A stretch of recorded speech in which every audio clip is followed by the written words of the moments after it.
Today I've pulled out my Derwent charcoal paint pan set because they have such a moody vibe about them. It's raining outside, the wind is a-whistling, and these paints are utterly at home amongst all of the gloom and are therefore weirdly cosy. They are gloomosy, if you will. And you really don't have to. For reasons I'm not too sure of, I decide to spray my paper with water before starting, and it's kind of pointless. And then I go in with a bluey hue. I find these paints need loading into the brush a good few times before the colour starts deepening, but once they do, they are full of muffled joy. They're a quiet paint pan set, and kind of perfect for what I'm painting today, which is bones. 'Tis the season.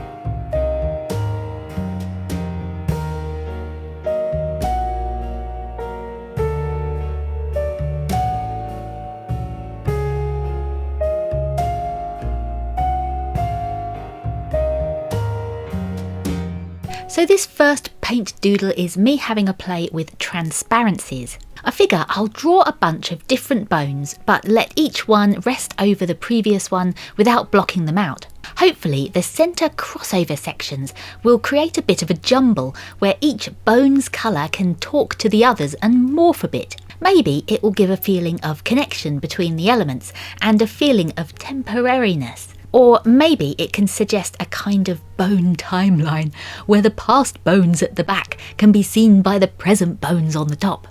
I mean, transparency is a simple painting thing to try, but you can go deep when you're considering meaning and intention. I didn't actually think too deep before I was painting this, but as I did so, it really made me think about X-rays, seeing through the solids. Recently I had my first ever X-ray, so I guess this was why it was sitting at the front of my mind. I broke my arm, and as I've been healing, I've had the chance to see my X-rays and marvel at what a body is capable of. Bones are clever things. The way they can draw themselves back together is pretty mind-blowing. I have been super lucky that my break was a pretty clean and simple one with no surgery needed, so for me the healing has been about just letting the body do its thing.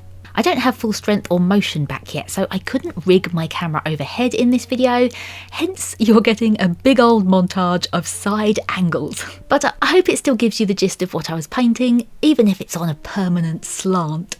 One major thing I love about these paints is the grainy textural grunge of them. As I had the X-ray idea in my head, I put a black box in the background to suggest the X-ray sheet.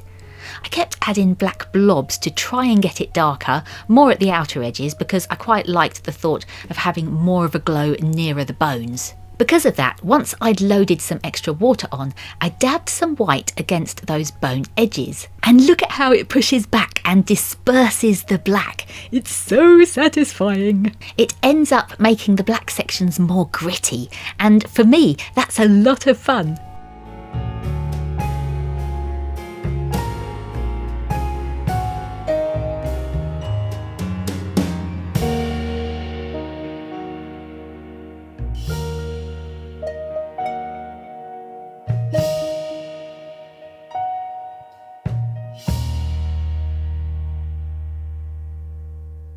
Okay, what else can I do with this doodle? I'm in that I want to do something, but what on earth can I do stage? After some long-winded staring at the page, I grab a silver Sharpie and a fine liner and start drawing on top of the bones. Adding a few outlines, a few hatching marks for shading. I'm really trying not to go overboard, and possibly because of that, I don't do enough to make much of an impact. I'm feeling hesitant, and I need to be feeling experimental. As a final moment, I add some swirly doodle lines onto the bones, and I'm in two minds on whether I like it. I think I do. I think it could be done better, but it's okay. Alright, I think I'm done with this one. I want to move on. I have a hankering for more black-white paint blobbing, so let's grab a fresh sheet of paper and go blobathon. Yes, I said blobathon.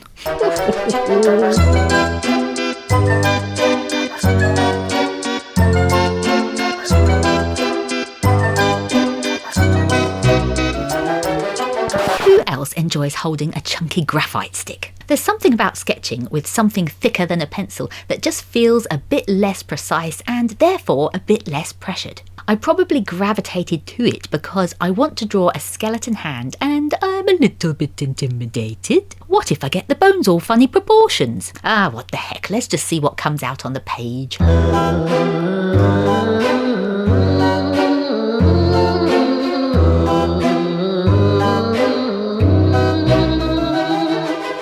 You know what? I don't think that's bad at all. I'm happy with old bony digits. That means we can start painting on the black. I'm not going to bother erasing any graphite. It might be interesting to see if it blurs with the water when it gets near it or not. Okay, I have a lovely big damp blackish section. Let's add the white and greenify. Woo! I mean, I don't think I'll ever get over the joy of that. Such a little thing, but it's blooming lovely. I'm going to keep working my way around this hand with the black, playing with the textures, and then we'll see what else it might need.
I'm adding a bit of blue to the side edges of the bones just to give them a subtle shading. I like that it makes it all feel a bit chilly. And then I'm using the silver pen to dot around the lines of the hand bones. The dots feel a bit less solid, I guess, more like a cluster of matter coming together.